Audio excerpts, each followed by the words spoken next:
All right, this is my out of theater reaction for Wake Up Dead Man. I will say I definitely enjoyed it. When I say this film's like 2 hours and 30 minutes, and I will say that it was a bit too long. All the films are pretty long, but this one I think you feel a little bit more. But I'm gonna keep it real.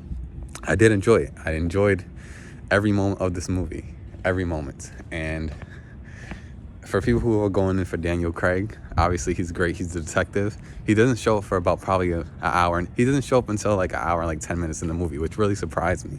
But what I will say is this: it didn't bother me because the story being told was so good. It was done so well. And when I go to see these movies, even though I do love the detective and I do like Benoit Blanc, I don't really go for him. I go for the mystery. He's great, but he's also in service of the actual story and the mystery. And the mystery was so good that this was one of the first ones where I feel like I didn't know who it was for. I feel like I always didn't know who it was. I feel like I had inklings, but then even after stuff was revealed, it wasn't exactly as I thought. And it made sense in the way that they did it. What I'll say is, when I was watching it, after the first like hour, even without Benoit Blanc, I was like, wait, this might be one of my favorite ones out of the series. But I still think that the first one, the original, is definitely the best one.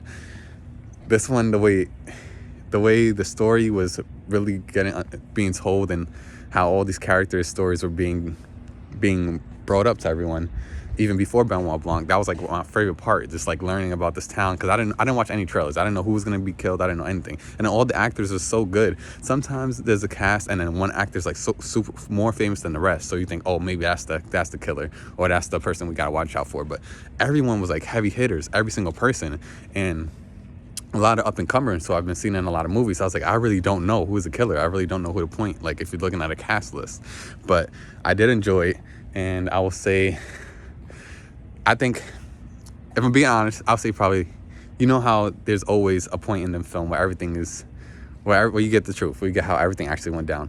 I would say I think that out of all three, this one kind of drops the ball just a bit. And I think just because, I don't know what it is. I think it's the time. I think it's the length of the film. Even though I did enjoy it, I just think maybe it was the length, because it felt like when it was drawn out, and then you thought it was going to end like maybe 2 or 3 times where you really thought it was going to end. And I think that's why when they gave me the conclusion, I already kind of reached the climax of what the film was wanting me to get to. And I feel like by that point, it was just like, I still like the movie, but I feel like in the other two, when you got to that actual climax, when you got to the actual truth, it wasn't too drawn out. It was like, here, we're going to give you the information, but this was like way drawn out. But I still enjoyed it. But that's all I'll say for sure.